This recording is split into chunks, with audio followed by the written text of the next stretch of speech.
Hola, buenas noches, bienvenidos, bienvenidas a esto. Recién empieza hoy, recuerden que por ser miércoles vamos hasta las 12 de la noche con un montón de información, investigaciones, un par de adelantos que pueden contar qué es lo que va a pasar mañana y la semana que viene, en varias ideas que tiene el gobierno con distintos temas. Vamos a hablar de economía, vamos a hablar de política. Está Alberto Fernández en Israel, o en la agenda internacional que inició el presidente pensando, por ejemplo, en el tema deuda, en un viaje no oficial, pero que tiene que ver mucho con cómo empieza a pensar la geopolítica Alberto Fernández. Vamos a hablar, hace un rato lo hablaban en Minuto 1, pero vamos a hablar del desfalco al Banco Nación. González Fraga prestándole el 20% de lo que puede prestar el Banco Nación a una empresa muy cercana al macrismo. Un escándalo importantísimo que se inició hoy y que va a dar mucho que hablar, que muestra cómo el macrismo en el poder lo que hizo fue desfinanciar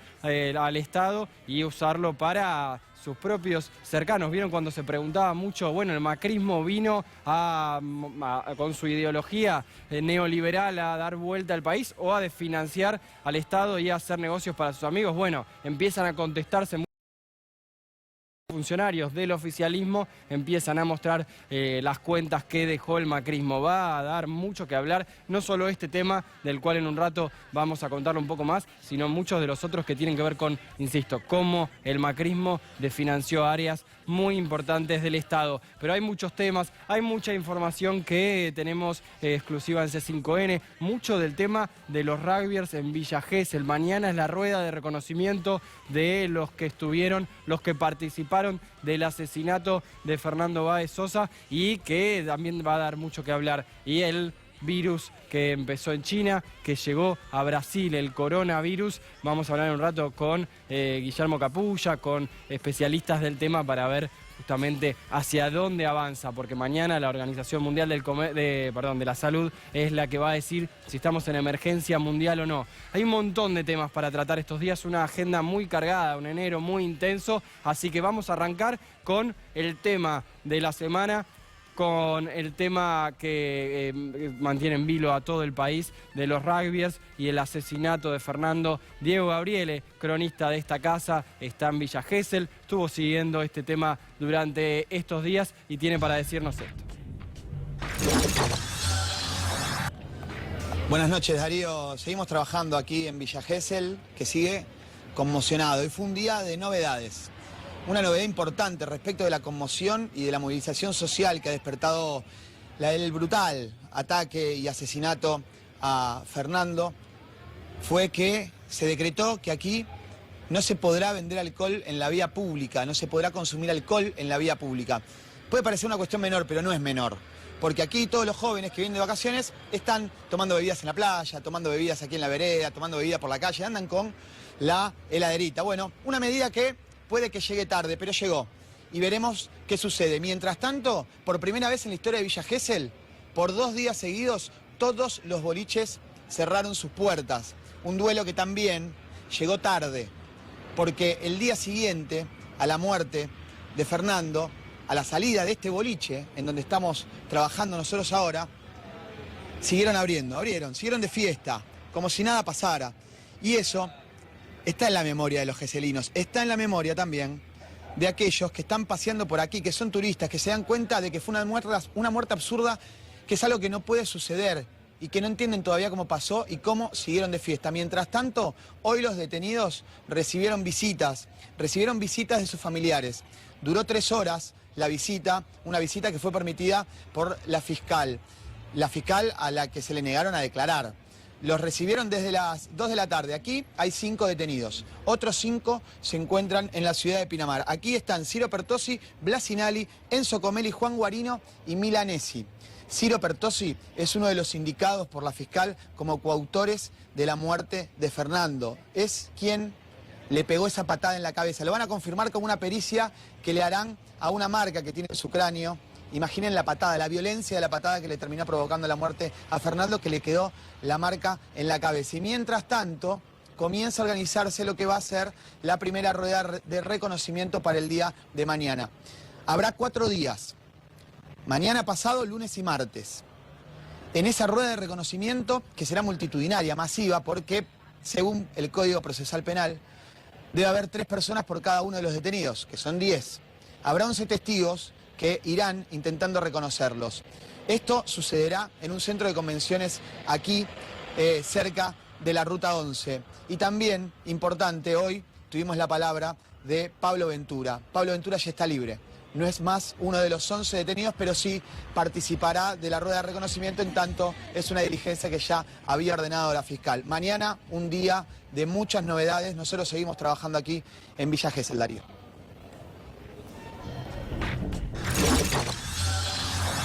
Excelente el informe de Diego Gabriele. Todos los datos que se conocen del caso de Villa Gesell son cada vez más escalofriantes, como lo que contaba el cronista de C5N, de la marca de la zapatilla en la cara de Fernando, como contaban todo lo que tuvo que ver con Pablo Ventura, el acusado por los propios ahora imputados, y que lo fueron a buscar, lo dijeron que él había sido la picardía, entre comillas, que hablaban de cómo culparon a Pablo Ventura, y también lo que tiene que ver con las familias que están involucradas. Mañana va a estar esta rueda de reconocimiento tan importante para ver cómo se avanza en esta causa.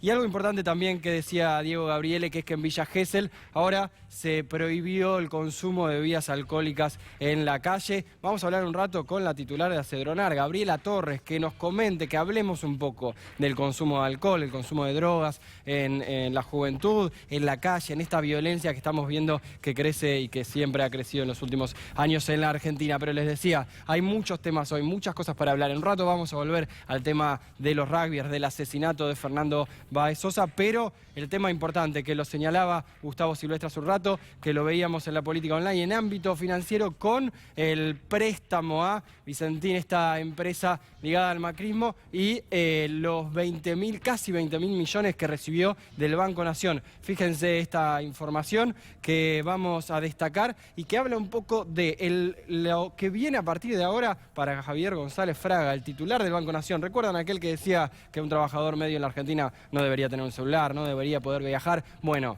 a esta empresa le hicieron el préstamo del 20% de la responsabilidad patrimonial del Banco Nación, y el préstamo era por el 80% de la deuda que tenía esta compañía. Vicentín quiere esquivar el concurso de acreedores y esboza plan de pago. Se reunió con parte de sus acreedores, busca consenso para hacer una reestructuración de su deuda por fuera del sistema judicial.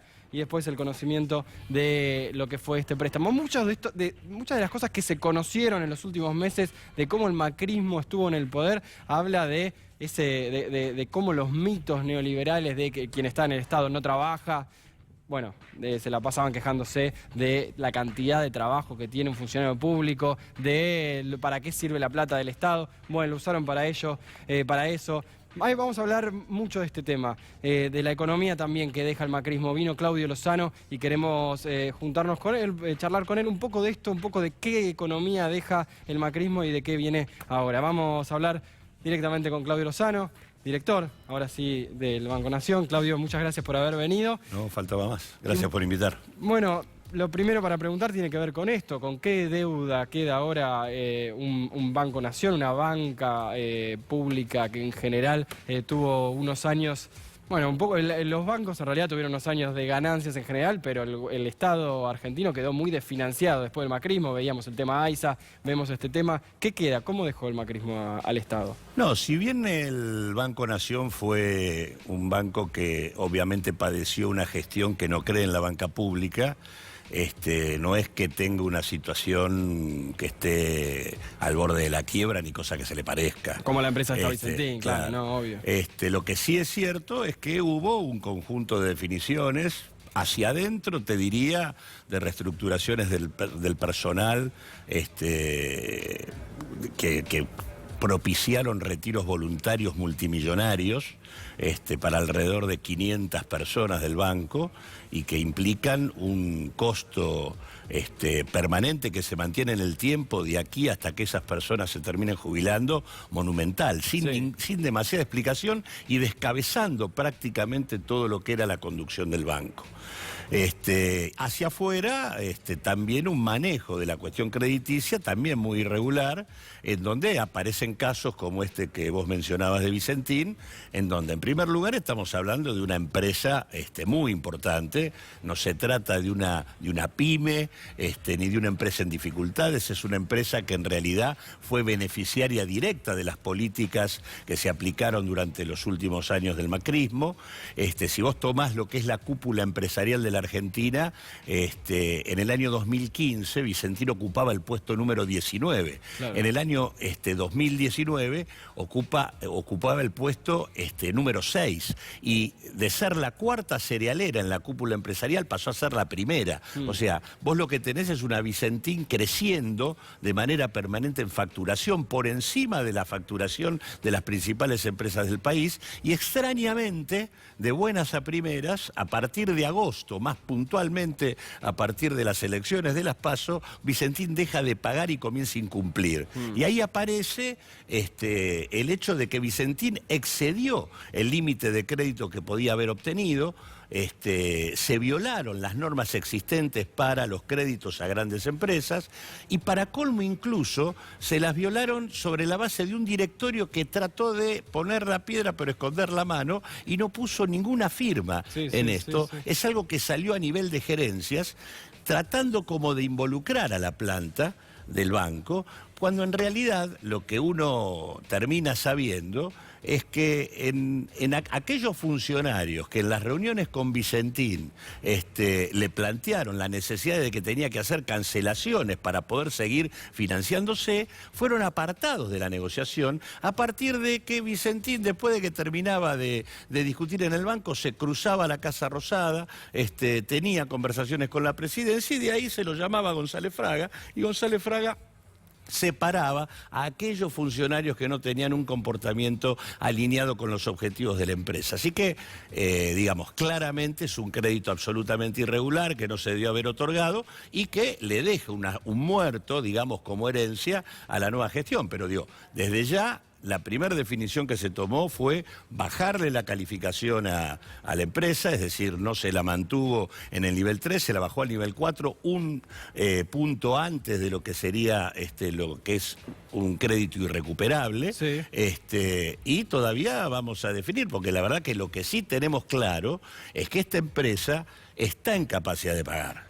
No es cierto que no puede pagar. Acá hay que ver qué es lo que quiso hacer este grupo empresario. Este grupo empresario tiene 16 firmas en la Argentina, tiene representaciones, tiene empresas en Paraguay, en Uruguay, en España, en Brasil. Digamos, es mentira que hay un problema en Vicentín. Ahí hay un acuerdo estratégico con Glencore, que es una empresa extranjera, que es socia de Vicentín en una empresa que se llama Rénova, y ahí hay que ver qué es lo que se está tratando de jugar en esa discusión. De hecho, Rénova actúa como una especie de canal de fondos de Vicentín que salen al exterior, porque siendo una empresa de Vicentín, está controlada por Vicentín Paraguay y por Glencore. Por lo tanto, distribuye utilidades hacia Asunción y hacia Ginebra. Así que, en este sentido, nosotros estamos convencidos de que este crédito todavía se puede recuperar, y si no, habrá que ver. Es una empresa muy importante que tiene mucho valor. Claro,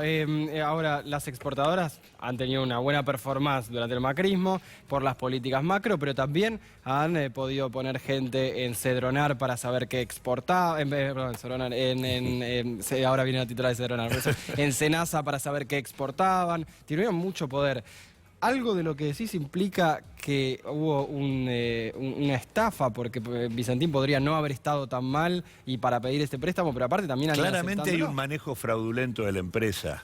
Habrá que investigarlo bien, hay que ir, porque de hecho no es solamente el Banco Nación. El Banco Provincia también. Banco Provincia es el segundo acreedor, y la FIP tiene denunciado a Vicentín con fallos ya favorables, vinculado al tema de identificación de sobrecostos y al mismo tiempo, o sea, para disimular ganancias, y al mismo tiempo de subdeclaración de exportaciones. Claro. Las exportaciones que crecen todo el tiempo, la propia FIP pone en duda que efectivamente sea el valor de exportaciones que ellos están diciendo. Aparte, está claro que es una empresa que recibió dólares, pero que, tiene deudas en dólares, pero vende dólares. Sí, sí, y sí, cuando vos sí. ves el balance, te pone como que en realidad la mercadería que vende la vende en el mercado interno en pesos. O sea, es una truchada. El debilitamiento del balance y de la posición en divisas que hace la empresa está absolutamente dibujado. Claudio, sos economista, ahora Alberto Fernández estuvo en Israel y veremos qué pasa con la deuda, la deuda que tiene Argentina,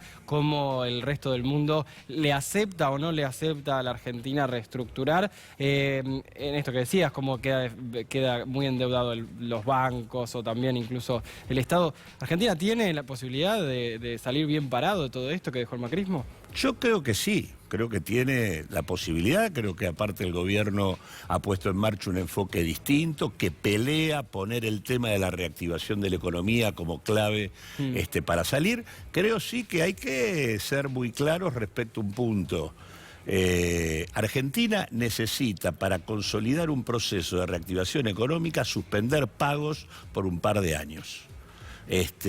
Y en este sentido yo creo que hay una oportunidad histórica que no habría que desperdiciar, que fortalecería la capacidad de negociación política frente a los acreedores, que es investigar el endeudamiento de la etapa Macri. Sí. Porque digo, si uno tiene una deuda de 100.000 millones de dólares nueva, que en realidad se transforma en 86.000 millones de dólares de fuga y tiene un acuerdo con el fondo absolutamente flojo de papeles y completamente irregular, que se transó por razones de carácter geopolítico y no por cuestiones de orden económico, hay elementos suficientes para poder dar una discusión como corresponde. Me parece que Argentina tiene elementos para hacerlo y bueno, habrá que esperar que tengamos suerte en esa dirección. Hablando de toda la deuda y de quienes participan, los acreedores, hablamos de Vicentina, hablamos del FMI, ¿el macrismo al final vino a imponer una etapa neoliberal o a hacer negocio para sus amigos, como era algo que decían algunos? No, yo creo que, digamos, más allá de que obviamente comulga con una orientación neoliberal,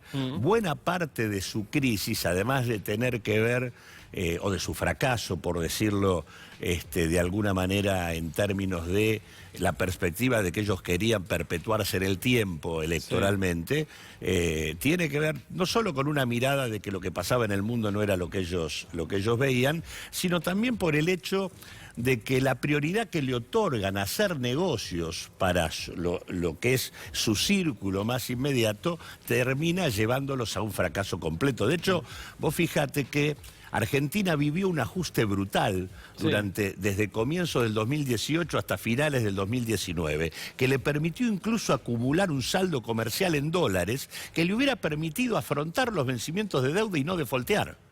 Sin embargo, esos dólares se patinaron porque siguieron jugando con la timba financiera y permitiéndole a los exportadores que dejen los dólares afuera. O sea, la prioridad del negocio hizo que incluso el ajuste brutal con el que destruyeron buena parte de la situación social de la Argentina y generaron 40% de pobreza, en lugar de que sirviera para contener la situación de default, terminaron ellos mismos declarándolo víctima de sus propios negocios. Tengo acá lo que aportó Vicentín para la campaña de Mauricio Macri, esta empresa que recibió un préstamo. Es el principal aportante de la campaña de Cambiemos en el 2019, con 13,5 millones de pesos. Qué bien, lo tenemos a Claudio acá de apuntador. Algo que me sale preguntar de esto, y tendrá que ver con el futuro de Macri o no, pero lo dejaron solo a Mauricio Macri y sus amigos con los que hizo negocios, porque después le hicieron un vacío importante en lo que tiene que ver la gestión, los que no exportaban. ¿Lo dejaron solo o no? No, yo creo que en el momento en donde lo comenzaron a dejar más solo es cuando se comenzó a ver que no podía ganar una elección. Y ahí se empezaron a correr. Sí, hicieron un grupo de WhatsApp. Hubo muchos intentos de que el candidato de ellos fuera otro. Sí, bueno, pero ¿y a partir de ahora cómo lo ves a Mauricio Macri? Ahí afuera del poder, hoy estuvo esa foto. No, yo tengo la impresión de que la suerte política de Macri está absolutamente echada. No estoy hablando del espacio político que él representó, pero sí de él como representante de eso. Me parece que queda claro que ha expresado probablemente una de las peores presidencias de la democracia argentina. No vamos a computar a De la Rúa porque prácticamente no existió, pero digo, la verdad es que su gestión como presidente de la Nación fue un desastre. Miré recién el celular un minuto para ver eso de cuánto había aportado para Macri, veía mensajes, me decían, ¿y qué le va a pasar a González Fraga, que es el que autorizó, o el directorio que autoriza este préstamo importante? No, es que casualmente, por eso te decía, son tan complicados estos personajes que hicieron que eso lo autorizara las propias gerencias del banco, claro, y no pusieron los dedos ellos, a pesar de que se sabe que efectivamente estaban al tanto y que el propio González Fraga corría de las reuniones con Vicentín a aquellos funcionarios que querían defender la situación del banco. Que estaban en contra de eso. Exactamente. Claro, y eso... Estaban en contra de refinanciarle una deuda que ya no le podían refinanciar porque tenía que cancelar para volver a encuadrar en la norma que el Banco Central te establece. Sí. ¿Cómo impacta esto en los que tienen cuentas en el Banco Nación, los ahorristas? Nada. Esto no tiene ningún impacto, digo, no. Hay que correr toda cuestión que implique que el Banco Nación por esto tiene un problema. El Banco Nación tiene espaldas suficientes para afrontar esto y además también tiene, como dije antes, herramientas para poder avanzar sobre Vicentín. Vicentín puede pagar y tiene que pagar. ¿Y se conoció esto hoy? ¿Qué tipo de mensaje es? ¿Que se conozca, que se muestre lo que hizo Macri, lo que hizo con sus amigos, cofinanciaron? No, yo creo que lo mejor que puede pasar acá es que quede claro públicamente qué banco estamos recibiendo, porque sobre eso es sobre lo que vamos a construir. Sí, lo que vamos a reconstruir, vamos a sanear el banco para que pueda ocupar el rol de institución financiera al servicio de la producción y de la resolución de los problemas de vivienda que tienen los argentinos. ¿Y cómo te parece que las empresas en Argentina empiezan a tomar esto? Las empresas, saquemos Vicentín, pero no sé si has visto, muchas empresas dicen, bueno, con el peronismo pasa esto, ya va a ser más difícil el macrismo. Después con el macrismo no invirtió nadie. Pero ahora, ¿cómo ves a las empresas? No, yo tengo la impresión de que había una situación... A las grandes, no las pymes. No. Primero, obviamente, hay todo un espacio social de pymes, cooperativas y economía social que obviamente necesitaba un lugar distinto, pero te diría que todo lo que es el bloque productivo de las grandes firmas de la Argentina estaba sosteniéndose sobre la base de la especulación financiera con sus propios excedentes, pero no por sus actividades concretas. Desde el grupo Arcor hasta el grupo Techín tenían inconvenientes en los propios desarrollos productivos que llevaban adelante. Por lo tanto, me parece que la caída brutal que tuvo el sector industrial durante la etapa Macri, al mismo tiempo también el hecho objetivo de que buena parte del gran empresariado local terminara desfilando por Comodoro Pi en el marco de la causa de los cuadernos, son muchos elementos en donde la verdad que el gran empresariado que empezó, como vos dijiste antes, a ver que la situación en el gobierno de Macri no era algo que lo favorecía. De hecho, objetivamente, toda la causa de los cuadernos y el pasaje de las grandes empresas por allí está asociado a una estrategia que implicaba tratar de desplazar a las empresas locales del compre nacional o del compre estatal, tratar de abrirle el juego a las empresas transnacionales. Me parece que hay un espacio de trabajo para discutir un desarrollo productivo distinto de la Argentina, donde obviamente estas empresas tienen un lugar. Y para los clientes del Banco Nación se van a pensar préstamos de consumo, préstamos para beber. ¿Qué se está pensando? No, yo creo que el banco tiene obviamente una función de fomento del consumo, donde ahí yo creo que en términos de las necesidades de la Argentina, ver cómo se puede articular el tema del financiamiento con la problemática del déficit en vivienda es un tema central. Y después me parece que el banco tiene que ser un instrumento clave en lo que es la necesidad del cambio productivo. Hoy estamos en la fase previa, estamos en la fase de ver cómo el banco puede alentar la recuperación de la actividad económica. Esto implica capital de trabajo. De hecho, la primera decisión que tomó el presidente del banco fue invertir en capital de trabajo en la línea PYME, para poder, digamos, permitir que las pymes puedan acompañar este proceso donde el gobierno intenta poner mayores fondos en el consumo para que esto actúe como aliciente para ocupar la capacidad ociosa de la Argentina. Hoy nosotros tenemos una capacidad ociosa disponible que nos permite recuperarnos permite duplicar la riqueza de la Argentina prácticamente sin inversión. Pero eso hay que empalmarlo con un proyecto de cambio productivo donde ahí hay algunas prioridades. Uno es el ahorro en materia de divisas, pero otro central es el tema del cambio tecnológico y la economía del conocimiento, y tenemos ahí varias líneas para pensar en un polo en donde el Banco Provincia, el Banco Ciudad y el Banco Nación puedan actuar como un pool de financiamiento para la economía del conocimiento. Bien, Claudio Lozano, muchas gracias por haber venido y veremos qué pasa entonces con este préstamo a la compañía Vicentín. Muchas gracias por haber venido. Gracias a vos. Bien, la realidad es que hay un montón de temas para tratar hoy. Vamos a ver, vamos a volver a Villa Gesell, ahí donde mañana es la rueda de reconocimiento de quienes participaron del asesinato de Fernando Báez Sosa, pero tenemos acá una crew de columnistas que tienen un montón de temas para contarnos de qué van a hablar hoy. Ahí está Anita Rodríguez, ahí está Lautaro Maislin y Fernando Soriano. Lautaro, ¿de qué vamos a hablar hoy en Esto Recién Empieza? Que vamos hasta las 12 de la noche. La rosca de verano, ¿en qué andan los políticos y las políticas en esta temporada de verano? Renunció también el ex ministro Fouriba, pidió la jubilación y renunció a su posición como Relaciones Exteriores. Y también, si querés, Darío, te vamos a mostrar la declaración de Carrió después de la muerte de Nisman. Sí, claro que quiero. Y también vamos a hablar de un montón de temas. Vamos a seguir con el tema Villa Gesell, pero Fernando Soriano va a contarnos de qué va a hablar ahora. También trae un anticipo y después también un informe. Fero, ¿de qué vamos a hablar hoy? Buenas noches, Darío. Bueno, vamos a contar cuáles son los planes del gobierno para regular la tenencia y el autocultivo de cannabis.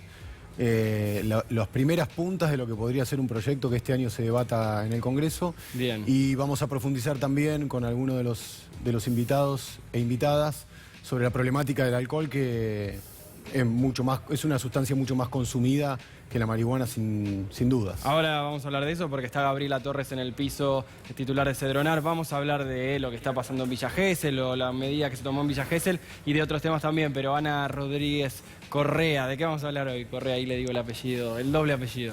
Ahí me señalás bien. Te señalo. Vamos a estar hablando, como decías vos, del asesinato de Fernando, toda la repercusión en redes, y también vamos a hablar de algo que es bastante escandaloso, que es que hackearon al hombre más rico del mundo, al dueño de Amazon. Estoy hablando de Jeff Bezos. Así que después vamos a estar entrando en los detalles de estas dos cuestiones. Bien, los ciberataques, que hablábamos del tema de Estados Unidos-Irán, hasta temas más privados, pero decía Fernando Soriano de lo que se empezó a hablar del consumo de alcohol, del consumo de drogas en los jóvenes y esta disposición de Villa Gesell de que no se consuma alcohol en las calles. Vamos a ver el informe y hablar con la titular de Cedronar. Centro Sistema de Emergencia. Hola, sí, te habla la Secretaría de Seguridad. Sí. Mira, tengo ahí en Lebric. Sí. Hay un masculino, le dieron una golpiza y quedó inconsciente. Está muy golpeado.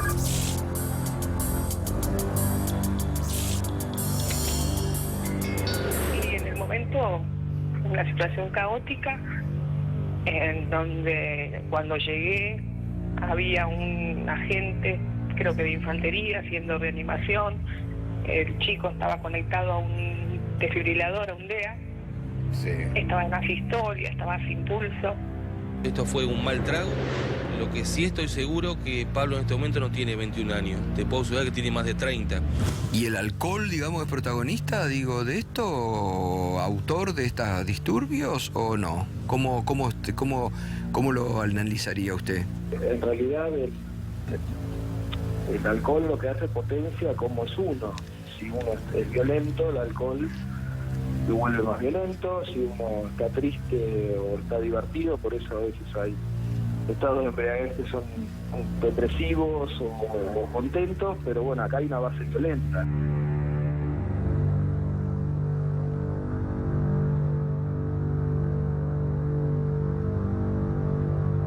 Están llegando chicos golpeados, borrachos, contabas eso. ¿Más que otros años? No sé si más que otros años. La estadística en el hospital son más o menos de 200, se duplica, 250 atenciones en 24 horas de adultos. Fuera de temporada hacemos más o menos 120 atenciones diarias. Sí. Y bueno, la mayoría de estos pacientes, digamos, extras o turistas, tiene mucho que ver con politraumatismos, con intoxicaciones etílicas, y la mayoría son jóvenes. O sea, lo que te puedo decir de lo que yo veo.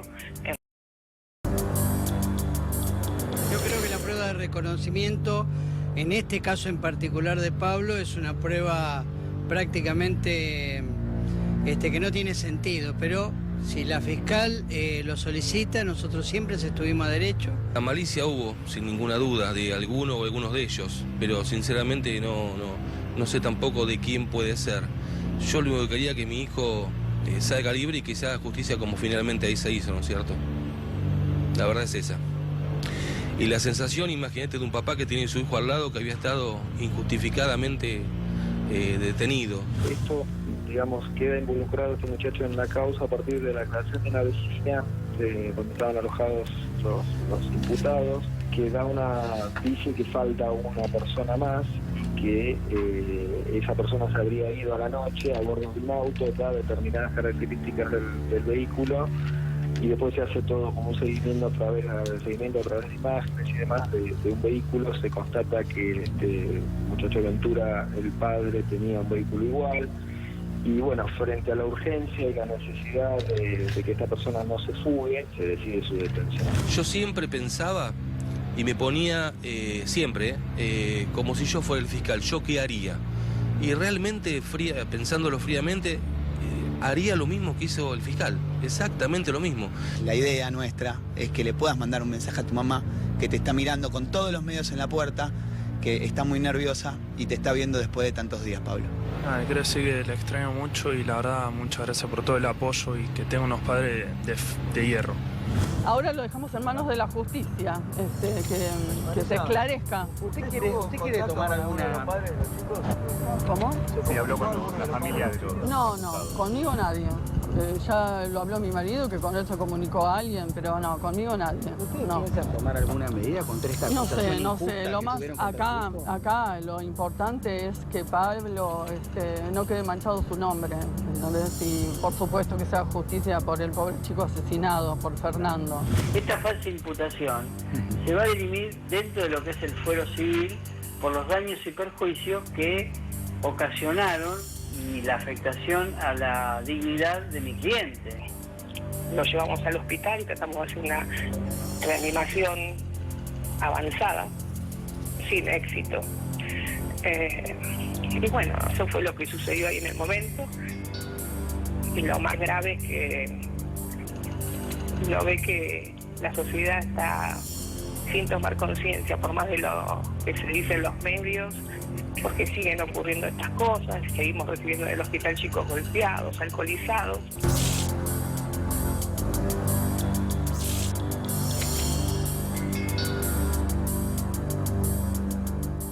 Este caso conmocionó al país y empezó a mostrar muchas aristas y muchos debates. Y uno tiene que ver con el consumo de alcohol, el consumo de drogas en los jóvenes. Vamos a hablar con alguien que sabe un montón. Gabriela Torres, titular de Cedronar, a tratar de desmitificar mitos, a tratar de ver realmente si todo lo que se dice es así y a tratar de ver qué futuro tenemos para la Argentina y para los jóvenes argentinas en la Argentina. Gabriela, muchas gracias por haber venido. Por favor. Bueno, a priori, el consumo de alcohol, el consumo de estupefacientes en la juventud es el principal problema. ¿En qué situación estamos? ¿Qué situación ven en Cedronar? Y bueno, obviamente, ¿qué se ve en el futuro? Bueno, en principio el problema del consumo de alcohol no es solo de nuestros jóvenes y eso es como lo que nos gusta empezar a instalar, porque si no... los vamos a dejar solos de nuevo, digamos. Los jóvenes o los adolescentes o los jóvenes no pueden decidir tan sencillamente si el contexto, los adultos, no trabajamos como alrededor de eso. En la Argentina el primer consumo es el alcohol. Y me gusta aclarar que el alcohol es una droga, porque si no siempre se aclara como drogas y alcohol. y la verdad que el alcohol es una droga. Es una droga y es una droga que es depresora del sistema nervioso central, y lo que le pasa al cuerpo es un montón de consecuencias. Un cuerpo que no está preparado tiene consecuencias tremendas. Nosotros este año estamos abriendo, que no existía en la Cedronar, dos cosas muy importantes en relación a intervenir en este tema. Una es una coordinación específica del tema alcohol, porque hay que instalar el problema, hay que hacer... instalar el problema es como información masiva para todos. Hay que instalar estrategias colectivas de cuidado entre los jóvenes porque están muy solos con lo que consumen, con lo que saben del consumo, y hay que instalar y hacer y un montón de cosas en relación a cómo podemos cuidarlos los adultos, que también hay que instalar un montón de cosas. Eso es como en primer lugar. El tema es tan complejo y está tan arraigado culturalmente para todos los argentinos, todos nos parece como yo decía ayer, todos los jóvenes vieron en algún momento cómo algún adulto de la familia piensa cómo evadir un control de alcoholemia, digamos, pareciera hasta que es un tema como que juego. está bien, sí, que está bien como correrse de ahí. Eso como muy importante, porque si nosotros no nos ocupamos del cuidado personal, por supuesto, pero de los demás, y decimos los adultos porque hay adultos que venden alcohol, adultos que no hacen cumplir las leyes, adultos que autorizan a un menor, alguien de 15 que consuma cerveza en el cumpleaños de 15, hay un montón de cosas que el contexto va llevando que todos naturalizamos que eso está bien. Entonces, cuando pasan montones de cosas que tienen consecuencias tremendamente graves para nuestros jóvenes, pareciera que los culpables son los jóvenes. Algo muy importante que tiene que ver con los datos. Nosotros estamos abriendo un área de investigación en Cedronar. Cedronar no tenía un área de investigación.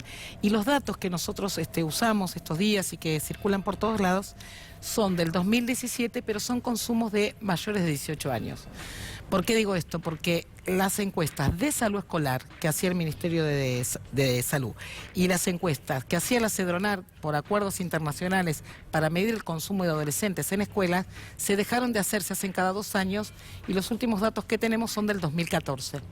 Quiere decir que tenemos que empezar, y nosotros ya estamos trabajando en una matriz para trabajar sobre las motivaciones de consumo de los jóvenes, para poder intervenir. Bien, hay un montón de preguntas sobre el tema, hay un montón de formas de abarcarlo también. Lo primero, bueno, insisto, en Villa Gesell ahora salió esta disposición de que se prohíbe el consumo en la calle. Vamos a hablar sobre si la prohibición es la solución. Por suerte tenemos una mesa de buenos periodistas y está Fernando Soriano, que siempre habla de estos temas, y te quería hacer una pregunta. Perfecto. Gabriela Feo. Gabriela, buenas noches. Bueno, desde la Cedronar, ustedes están pensando en nuevas campañas de prevención. Lógicamente, no sé si están pensando en algún tipo de prohibición, pero sí quizás de prevención. Están pensando en reducir los límites de consumo para quienes manejen. ¿Y qué están elaborando para controlar el tema de la publicidad del alcohol? Te hice 3 preguntas a la vez, a ver si la puedes responder. Se entiende perfecto. Si yo no le volví a dar la palabra, está perfecto, bien. Sí, estoy acostumbrado a que gane. A tratar de decir todo. Varias de las preguntas, o sea, porque son 3, pero tienen un montón de cuestiones en el medio, no dependen solo de la Cedronar, pero la buena noticia es que nosotros todos, en el marco de esta nueva gestión, con el mandato, yo digo, cuando el jefe de gabinete me puso en funciones, el mandato es, venimos a darle sentido al Estado para que cuide el bien común. Entonces nosotros ya estamos en una mesa de trabajo, hay algo que está planteando Seguridad Vial en relación a una gran campaña del conductor designado. Hay algo que estamos pensando, que de hecho mañana hay una reunión organizada por medios públicos, con empresarios de medios y empresarios tecnológicos, para empezar a hablar de cómo vamos a cuidar la publicidad y cómo en este tema nos involucramos todos. Hay algo que tiene que ver con la seguridad y en relación también a capacitar a las fuerzas y que no sea solo punitivo, sino que tenga un rasgo de cuidado. Bien. Y después, en términos de campañas de prevención, hay 2 grandes líneas. Una es trabajar con información en relación a los mitos del alcohol. Los jóvenes saben poco, hay muchos mitos que circulan, no sé, y los adultos también tenemos mitos confusos, ¿no? Como si te tomas un café, no es cierto que podés manejar, no te baja el alcohol en sangre si tomas café. Bueno, una campaña de información y algo que tiene que ver con estrategias colectivas de cuidado en diferentes modalidades. Y otra cosa muy importante es volvimos a tener un acuerdo con el Ministerio de Educación, porque existían unos lineamientos curriculares en relación a prevenir y a la información y a qué hay que saber del tema, que no fueron puestos adentro de la currícula en los últimos 4 años y ya estamos trabajando para que eso suceda. Bien, Fero, vos tenías unas placas, querías contarnos algo, querías anticiparnos algo para seguir hablando de este tema y también de lo que pasó en Villa Gesell. Bueno, tenés unas placas, un adelanto para darnos. Sí, un poco en relación con lo que decía Gabriela Torres recién, perdón, sí. Que el alcohol es efectivamente, no solamente que es una droga, sino que es la droga más consumida, a pesar de que es legal y se hace publicidades. Y acá te muestro las estadísticas que, como bien decía Torres, son de 2017, en la prevalencia anual, es decir, al menos una vez al año, el 68% de las personas argentinas entre 12 y 65 años, el 68% consumió alcohol, el 31,3% tabaco. Esto, si vemos de la última década, el número de tabaco baja y es gracias a las campañas de prevención, justamente, que se han hecho sobre el tabaco, que generan muchísimas muertes, y marihuana 7,8%. Yo le pondría un asterisco a la marihuana, porque al ser ilegal, supongo que en las encuestas, que aunque son anónimas, muchos de las personas no se animarán a confesarlo. Probablemente, si, como vamos a contar más adelante, si la marihuana es regulada, ese número veremos que suba al principio, porque tiene que ver con que la gente se va a animar a decir que consume una sustancia que hasta ahora es ilegal. Pero una cosa que quizás es buena para tocar con Gabriela es que a pesar de esto y de que lo que decía Torres respecto de que el consumo de alcohol tiene que ver también con los adultos, la franja etaria que más consume alcohol es la de que va de 18 a 24 años, ¿no? O sea que evidentemente hay una problemática ahí que quizás tenga que ver con la falta de información. Sí. Todas las edades, cuando sigue, todos tienen como altísimo, siguen los adultos de 24 a 35, 35, 49, y los que tienen 18 a 24 como recientemente están dejando de ser adolescentes. Entonces hay algo naturalizado de los jóvenes y muy poca información. Insisto, el mundo adulto no hemos podido ordenarnos, saber cómo los cuidamos. Entonces están más solos. Digo esto porque a nosotros nos gustaba usar un dato que es del 2014, que los jóvenes en edad escolar, o sea, los que tenían menos de 18, ¿no? Decían que nadie los escuchaba el 50% y el 30% que los escuchaban muy poco. Digo esto para poder ubicar también cómo el consumo liberado, si regula el mercado tenemos un problema, quiero decir. Entonces tenemos que cuidarlos, y no solo el Estado, sino que hay un compromiso de diferentes sectores para que esto pueda como tener algún efecto más eficiente, ¿no es cierto? ¿Qué es lo que hacía el macrismo? A ver, quiero tratar de bajarlo bien llano. ¿Prohibía y nada más? ¿Y qué pasa cuando algo solamente se prohíbe o se persigue de una manera más mediática? Bueno, en principio no hubo campañas de prevención. No, pero no digo el código, en general, ¿no? En general no se dijo nada. Eso es el primer problema. Si no hablamos del tema es un problema. Segunda cosa, instaló una cultura muy meritocrática, y en relación a eso es un problema, porque en soledad es peor. Sí. Y después prohibir nada más. Y en el mundo joven, digamos, es complicado porque prácticamente la adolescencia, que significa cambio y que te falte, que te está formando, eso significa, hay algo de la construcción de identidad que si vos le decís no, lo que nos pasó a todos cuando teníamos 15, prácticamente es como, entonces lo hago. Y a los adultos también, ¿no? Tampoco sí, es que los adultos aceptan bien el no. A algunos adultos les ha costado más eso, pero quiero decir que hay algo, si solo es no, sin ninguna explicación, sin ninguna información de cuidado, sin un ámbito, sin ponerlo en juego con otros, pareciera que el no solo no va a dar grandes resultados. Ahora sí, el adelanto que dio Fernando Soriano a Infobae y que nos va a contar a nosotros sobre los planes del gobierno con el regulacionismo, la regulación en realidad de lo que viene en el consumo de cannabis, Fero. Sí, me estoy tomando muchas atribuciones hoy, Darío, porque quería hacer algún comentario sobre la prohibición. El ejemplo del alcohol prohibido ya lo dio Estados Unidos en los años 20. Sí. Lo prohibido no solamente genera atracción, sobre todo en los jóvenes, sino que además genera consumos mercados clandestinos, donde ya el Estado deja de regular y se genera un movimiento de dinero que incluye a las fuerzas de seguridad, el derramamiento de sangre, bueno. lleva 80 años, ¿no? El alcohol legal, digamos, la prohibición ha sido un desastre. Y en este sentido, lo que, como bien decías, adelantamos en Infobae y ahora lo vamos a amplificar acá, tiene que ver con dejar de prohibir la marihuana, pasar a regular el consumo de cannabis y que los jóvenes o adultos que consumen o que cultivan dejen de ir presos. El gobierno, desde casi te diría el primer día, está pensando, sobre todo desde el Ministerio de Seguridad, pero hablando con el resto de los actores del gobierno y de la sociedad civil, están pensando en un modelo de regulación inspirado en los países que en este momento están llevando a cabo este nuevo paradigma. Bien. Acá te traje una placa que podemos ver atrás. Estos son algunos de los puntos en los que está pensando el gobierno, la ministra Sabina Frederick, en relación con un modelo, un posible modelo de regulación que se va a tratar en el Congreso, esperemos que este año. Sería un consumo permitido para mayores de 18 o 21 años, eso está por verse, con una cantidad máxima de tenencia en el ámbito público. Este es un punto de partida. Esa es la palabra clave, ¿no? Tenencia, Fero. Claro, la tenencia, porque el consumo, la verdad es que el consumo no está prohibido, no está penado por la ley. Uno puede consumir en el ámbito privado, está amparado por la Constitución. Uno de los graves errores y que infla las estadísticas de lucha contra el narcotráfico de la ley actual de drogas, digo actual, pero desde el 89, es la tenencia para consumo y la tenencia simple, que genera algunos grises en donde, bueno, alguien va y le compra a un tranza de un barrio una determinada cantidad y dice, bueno, yo no quiero volver al tranza una vez por semana, claro, tengo esto. Bueno, esa es la discusión que se va a dar en relación con las cantidades. Hay sectores que están a favor de marcar cantidades, otras que no. Evidentemente, si no marcas una cantidad, se presta a determinadas confusiones. Sí, claro. Lo mismo discrecionalidades y que va a depender mucho de los jueces también.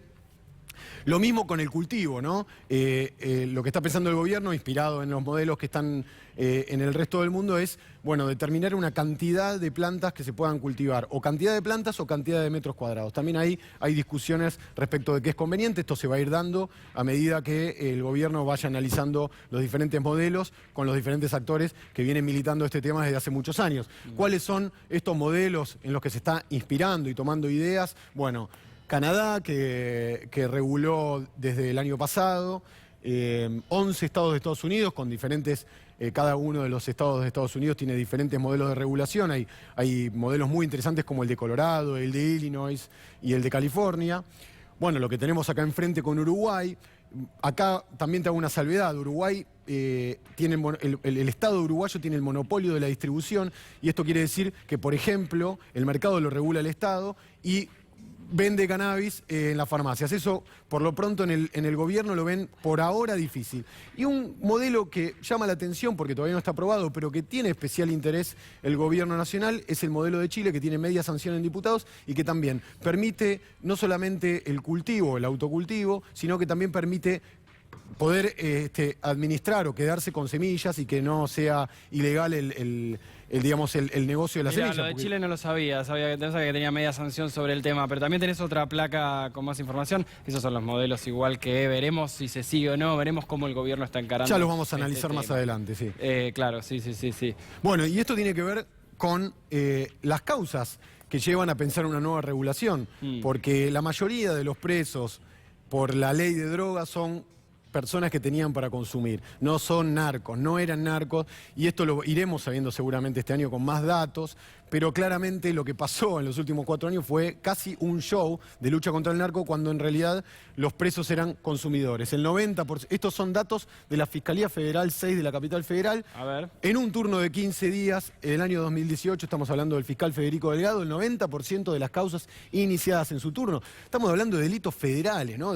Son un montón de delitos los federales, y sin embargo, 9 de cada 10 causas que se iniciaron en ese turno eran por la ley de drogas. De ese 90%, el 73% era por tenencia para consumo. Darío, era lo que veníamos diciendo recién. O sea, un montón. No estamos hablando de comercio, de tráfico, sino tenencia para consumo. Y de ese 73%, mirá este dato, el 95% de esos casos era por tenencia de cannabis 9 gramos promedio por detenido, son 9 porros, más o menos 9 gramos. Es ridículo. Es decir, y esto que siempre, perdóname que te voy directo al último punto, pero está Sí. muy bueno como remarcás a veces el discurso que, por ejemplo, que tenía el macrismo, choca mucho con esto, con el gasto en perseguir, bueno, a veces ni siquiera son, en realidad son personas que no estaban ni siquiera comerciando, pero el gasto me llama mucho la atención, es el último punto que tenés. Sí, el último aspecto, y es un aspecto interesante y que al gobierno le interesa profundizar, tiene que ver con cuánto le sale al Estado. Mirá, en 2018, que la plata valía mucho más que ahora, en solo 15 días y solo de peritaje científico, acá no estamos contando horas hombre del Poder Judicial, ni de la policía, ni otros gastos, solo en peritajes científicos para comprobar que ese ladrillito o esa flor era efectivamente marihuana o ese polvito era cocaína, gastaron 1 millón de pesos. Es decir, estamos demandando mucho dinero en perseguir consumidores y meterlos presos, para no hablar de las tragedias que ocurren en los calabozos por la superpoblación de personas, que por ahí un pibe que tenía porro para consumir termina, digamos, lastimado o muerto en un calabozo simplemente por consumir, ¿no? Y eso es lo que se está buscando desde este año con este nuevo gobierno cambiar. Gracias, Fero, especialista, ¿quién más sabe? Este tema en la Argentina, un tema muy importante en todo el mundo. Y bueno, le queremos preguntar a Gabriela, no queríamos mezclar los temas, no es lo mismo lo que pueda pasar con la regulación del cannabis, con el consumo excesivo de alcohol, pero con todo esto, el tema provisión, regulación, el rol del Estado. Y para cerrar, ¿cuál tiene que ser a partir de ahora? El Estado tiene que cuidar, increíble, tiene que cuidar el bien común. El Estado siempre tiene que cuidar a los más débiles. En principio, todo lo que contó Fernando es una iniciativa del Ministerio de Seguridad y que se hará una mesa donde varias áreas de gobierno pensaremos, debatiremos. Lo que sí quiero decir es que alguien que consume, acompañarlo y acompañar ese consumo problemático y desandarlo es un modelo de intervención que no se va a resolver si se mete preso, si se aísla. Nosotros estamos armando otro modelo que tiene que ver más con la escucha, con espacios de alojamientos más comunitarios, casas de día. Estamos armando como todo un esquema que tiene que ver con incluirlo de otra manera. Entonces seguramente no hay nadie que se cuide metiéndolo preso porque consume, no es por ahí. Y en esto quiero cerrar diciendo que estamos abriendo nuevos lugares para accesibles, no hay que pedir más turno, va a haber lugares de primera escucha disponibles, estamos abriendo 3 lugares grandes, Liniers, Retiro, Constitución, y cualquier necesidad de escucha, ayuda, 141. Bien, Gabriela, muchas gracias por haber venido. Gracias a ustedes. Volveremos a hablar con ella, volveremos a hablar de este tema que obviamente estos días fue muy importante analizarlo bien, con esta vuelta de tuerca para evitar un poco ese sentido común tan fácil y tan erróneo que muchas veces trata estos temas. Ya volvemos, vamos a una tanda, pero después hay un montón hasta las 12. Viene Luciana Rubinska, está Lautaro Maislin con lo que nos dijo que nos iba a contar Ana Rodríguez y un montón de cosas hasta las 12. Ya venimos.